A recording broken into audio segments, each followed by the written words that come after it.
On Sunday, June 26, 1994, 25-year-old Michael Johnston and 19-year-old Rel Robinson spent the evening hanging out with friends in Spanaway, Washington. The group played a session of Magic, the Gathering, a fantasy card game that mixes strategy with mythical creatures and spells. While some critics have linked the game to dark or occult themes, for Michael and Rel, it was simply a hobby they loved. The night itself was uneventful, and around 11:30 p.m., the two left their friend's house together. Michael, a married father of two, lived in Puyallup. He had recently been laid off from his job at Boeing and was working day labor jobs to support his family. Rel, who lived in Spanaway with her family, worked at Taco Bell and had a strong interest in computers. She was also studying to become a teacher. The two had met in classes at Pierce Community College and quickly bonded over their shared love for Magic, the Gathering, which friends said they played religiously. Michael often visited Rel at her home, and their friendship grew through their mutual hobbies. Just a few hours after leaving that gathering, tragedy struck. At about 4:45 a.m. on June 27th, a woman driving through East Puyallup discovered Michael's body near the 16,400 block of Canyon Road. He had been shot at close range and his throat was cut. His body was found lying beside Rel's 1988 Mazda, parked near the Tacoma Sportsman's Club, a local shooting range in an area often visited by couples late at night. Later that day, around p.m., Rel's body was discovered roughly 5 miles away on a remote, wooded access road off 66th Avenue East. Her remains were hidden under a large cardboard box in thick brush. She had been stabbed several times and her throat was also cut. Close to the scene, investigators noted a worn picnic table and wooden benches, suggesting the spot may have been a common hangout.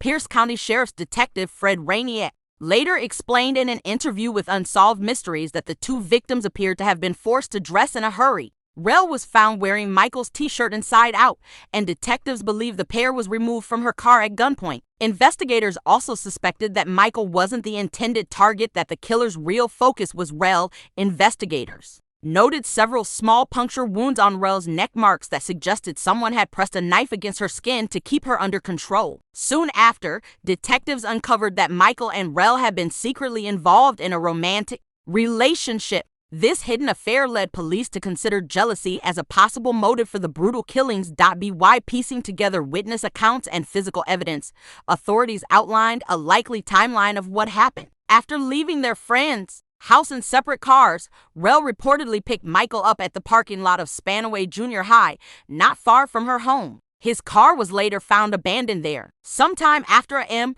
the two drove her Mazda to a quiet road near the Tacoma Sportsman's Club, where they spent some time alone. At some point, an attacker approached their car and opened the back door, catching the couple off guard, possibly during an intimate moment. Forced to dress quickly, Rel ended up wearing Michael's t-shirt inside out. The suspect then ordered them out of the vehicle at gunpoint. Evidence suggests Michael may have been restrained, forced to kneel near the front of the car, and then executed, shot in the head and his throat slashed. Investigators believe Rel was the killer's true target and may have been made to witness Michael's murder. Her injuries included several shallow, deliberate stab marks to her neck, indicating the killer used a knife to intimidate and control her before taking her to a second location where she was killed.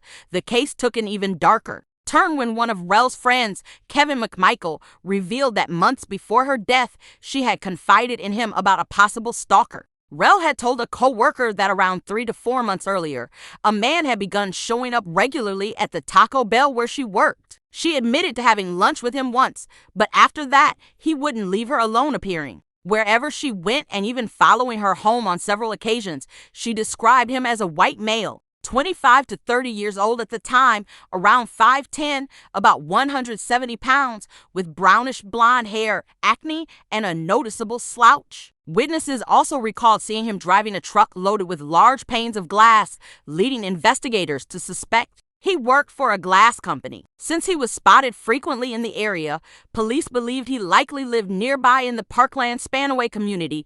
Rel's fear grew. One night, she was so reluctant to leave work that a co-worker had to confront the man outside. After being told to leave, he walked away a few minutes later and never returned. Based on these accounts, police released a composite sketch of the unidentified man, officially labeling him a person of interest. As time passed and the official Investigations slowed with no major leads. Michael's wife, Janet, decided to push for answers herself. Married to Michael for 6 years, she hired private investigator Jim Wright to continue digging. Wright followed standard procedure by first eliminating family members as suspects, including Janet. She revealed that both she and Michael held life insurance policies worth $250,000 each, though she insisted the decision had been hers to make sure their children would be financially secure.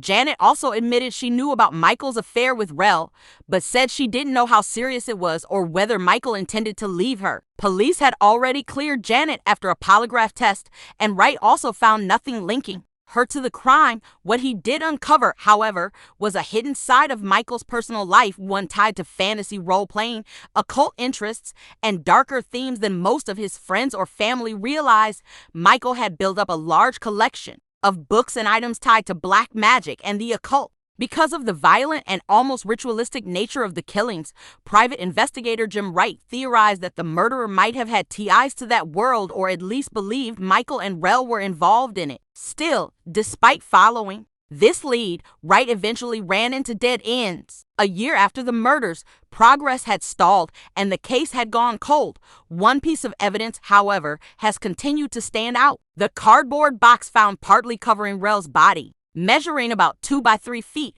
white in color, it was printed with the words, "Gilchrist laid India white 23 x 35 sub 22,500 sheets 95 millimeters short." The box was once used to store high-quality paper handled by commercial printers. Forensic testing confirmed it had been brought to the crime scene by the killer, not something found in the woods by chance. Investigators believe it may have been kept for years in the suspect's home, garage, or vehicle, which means someone close to the killer could have seen it before.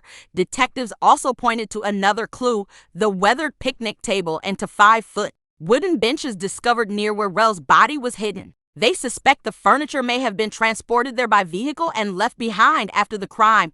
Police strongly believe these murders were personal. They've suggested that Rel was the intended target, possibly attacked by a jealous ex, an acquaintance, or even the stalker she had feared in the months before her death. Michael, in their words, was a passive victim caught in the crosshairs of someone else's obsession. Investigators haven't ruled out the possibility that Rel knew her killer, or that more than one person was involved. At the time of her death, Rel had ended a relationship about 4 months earlier and had started dating casually. Her ex-boyfriend, who at one point became a person of interest, spoke openly about wanting to reconcile and even hoped they might get engaged someday. Despite suspicion, reports say he was eventually cleared. Rel had also been active online, spending time as a system operator for a bulletin board system, or BBS, where she often chatted and built connections. After her murder, questions were raised about whether her online activity could have played a role, but investigators ultimately found no link between her time on BBS and the crime. Jim Wright, the private investigator hired by Michael's widow, believed more than one person was involved in the murders and that Michael and Rel likely knew their attacker. He even speculated that the two may have attended some kind of outdoor gathering or party before their deaths, though no evidence has confirmed this. Still, Wright thought the old picnic table and benches could be key, suggesting they may have come from such a gathering. He urged anyone who either disposed of or had similar furniture stolen around that time to come forward with information. To this day, the case remains unsolved. Authorities have offered a $16,000 reward for information that leads to an arrest. Anyone with knowledge is encouraged to contact Tacoma Pierce County Crime Stoppers. For the families, the years since have been filled with pain and waiting. Rel's mother, Lynn Robinson, described the heartbreak to Unsolved Mysteries, saying, "It's a horrible, horrible feeling. You just keep going around and around like a merry-go-round, and some days you just want to say,